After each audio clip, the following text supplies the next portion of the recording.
मेघनाद के 10 हैरान कर देने वाले रहस्य। मेघनाद के 10 हैरान कर देने वाले रहस्य तारांकन। 1. मेघनाद का जन्म। मेघनाद रावण और मंदोदरी का सबसे ज्येष्ठ पुत्र था, क्योंकि रावण एक बहुत बड़ा ज्योतिष भी था जिसे एक ऐसा पुत्र चाहिए था जो कि महाबलशाली और महाप्रतापी हो, इसलिए उसने सभी ग्रहों को अपने पुत्र की जन्म कुंडली के 11वें लाभ स्थान स्थान पर रख दिया, परंतु रावण की प्रवृत्ति से परिचित शनिदेव 11वें स्थान से 12वें स्थान व्ययहानि स्थान पर आ गए, जिससे रावण को मनवांछित पुत्र प्राप्त नहीं हो सका। इस बात से क्रोधित रावण ने शनिदेव के पैर पर प्रहार किया था।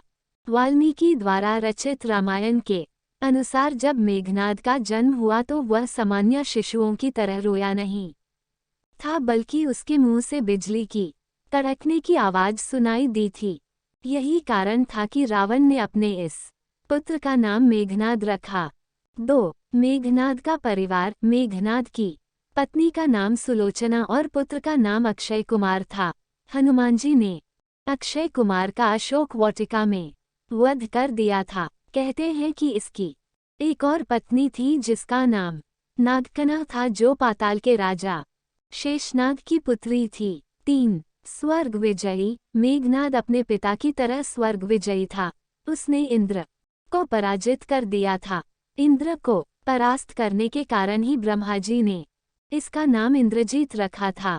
मेघनाद का मूल नाम घननाद था, लेकिन इंद्र को हराने के बाद उसे इंद्रजीत, वासवजीत, शक्रजीत इंद्र कहा गया। 4. ब्रह्मा का वरदान। बंधक इंद्र को छुड़ाने के लिए जब ब्रह्मा ने आज्ञा दी तो मेघनाद ने इंद्र को बंधन मुक्त कर दिया था। इस पर ब्रह्मा ने कहा वरदान मांगी, तब मेघनाद ने अमरता का वर मांगा, लेकिन ब्रह्मा ने कहा कि ये देने संभव नहीं, लेकिन उन्होंने इसके समान ही वर जरूर दिया। वर अनुसार अपनी कुल देवी प्रत्यांगिरा के यज्ञ के दौरान मेघनाद को स्वयं त्रिदेव नहीं हरा सकते और नहीं मार सकते थे। 5. मेघनाद के गुरु। मेघनाद ने शुक्राचार्य और साक्षात महादेव से शिक्षा प्राप्त की थी। महादेव शिव से प्रशिक्षण प्राप्त लगभग सभी दिव्यास्त्रों का ज्ञाता बन गया था। किशोरावस्था की आयु होते होते इसने अपनी कुलदेवी निकुंभला प्रत्यांगिरा के मंदिर में अपने गुरु से दीक्षा लेकर कई सिद्धियां प्राप्त कर ली थीं।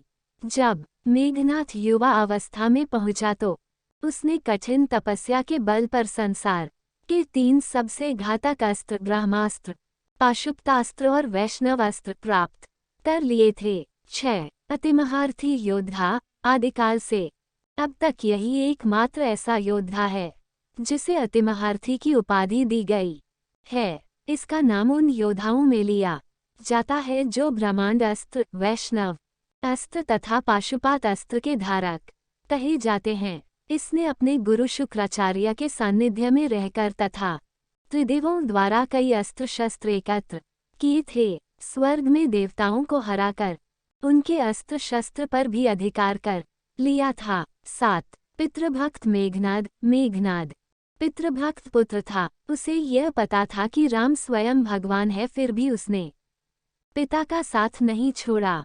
जब उसकी मां मंदोदरी ने उसे यह कहा कि इंसान मुक्ति की तरफ अकेले जाता है, तब उसने कहा कि पिता को ठुकराकर अगर मुझे मोक्ष या स्वर्ग भी मिले तो मैं ठुकरा दूंगा। 8. मृत्यु का कारण। अपने विशिष्ट रथ पर अत्यधिक निर्भरता। अगस्त्य द्वारा बनाए गए कुछ नए दिव्यास्त्रों जैसे सूर्यास्त्र, इंद्रास्त्र आदि से अनभिज्ञता जी उसकी पराजय और मृत्यु का कारण बनी। 9. मेघनाद का वध।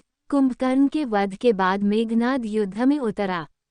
पहले दिन के युद्ध में उसने सुग्रीव की पूरी सेना को हिला डाला। राम और लक्ष्मण भी उसकी मायावी शक्ति के सामने बेबस हो चले थे, क्योंकि उसने अपनी कुलदेवी का यज्ञ प्रारंभ करके ही युद्ध घोष किया था, जिसके प्रभाव से उसका रथ अदृश्य हो जाता था।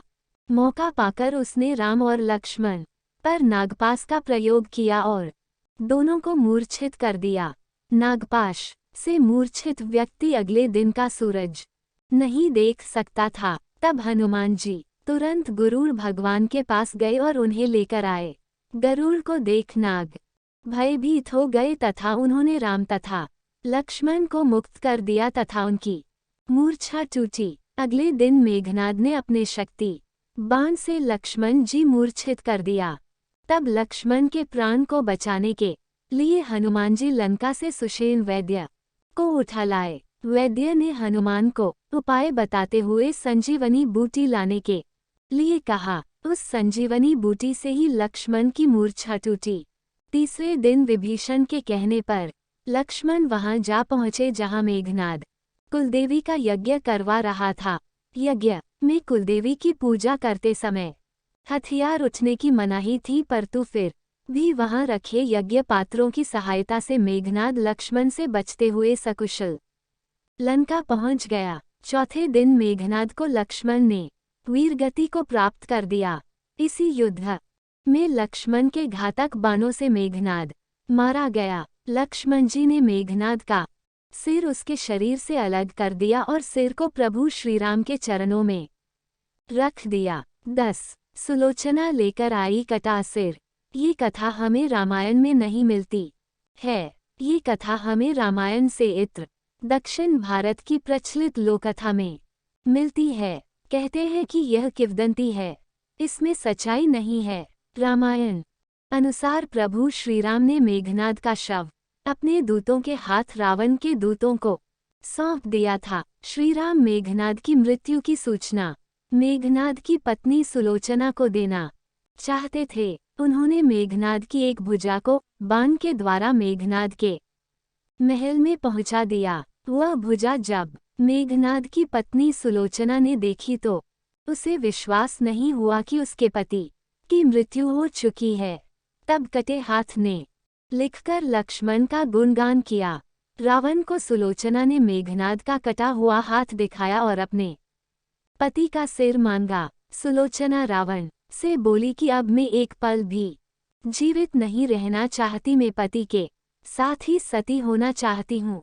तब रावण ने कहा, पुत्री 4 घड़ी प्रतीक्षा करो, मैं मेघनाद का सिर शत्रु के सिर के साथ लेकर आता हूँ।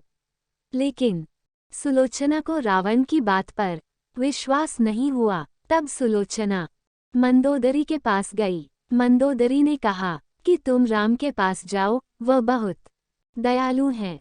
सुलोचना जब राम के पास पहुंची तो उसका परिचय विभीषण ने करवाया। सुलोचना ने राम से कहा, हे राम, मैं आपकी शरण में आई हूँ। मेरे पति का सिर मुझे लौटा दे ताकि मैं सती हो सकूं। राम सुलोचना की दशा देखकर दुखी हो गए। उन्होंने कहा कि मैं तुम्हारे पति को अभी जीवित कर देता हूँ। सुलोचना ने कहा कि मैं नहीं चाहती कि मेरे पति जीवित होकर संसार के कष्टों को भोगें। मेरे लिए सौभाग्य की बात है कि आपके दर्शन हो गए। मेरा जन्म सार्थक हो गया। अब जीवित रहने की कोई इच्छा नहीं। राम के कहने पर सुग्रीव मेघनाद का सिर ले आए, लेकिन उनके मन में यह आशंका थी कि मेघनाद के कटे हाथ ने लक्ष्मण का गुणगान कैसे किया। सुग्रीव से रहा नहीं गया और उन्होंने कहा, मैं सुलोचना की बात को तभी सच मानूंगा जब यह नरमुंड हंसेगा। सुलोचना के सतीत्व की यह बहुत बड़ी परीक्षा थी। उसने कटे हुए सिर से कहा, हे स्वामी, जल्दी हंसे, वरना आपके हाथ ने जो लिखा है उसे ये सब सत्य नहीं मानेंगे। इतना सुनते ही मेघनाद का कटा सिर जोर जोर से हंसने लगा। इस तरह सुलोचना अपने पति का कटा हुए सिर लेकर चली गई। दोस्तों, वीडियो पसंद आया तो वीडियो को लाइक शेयर करें, चैनल को सब्सक्राइब करें। धन्यवाद।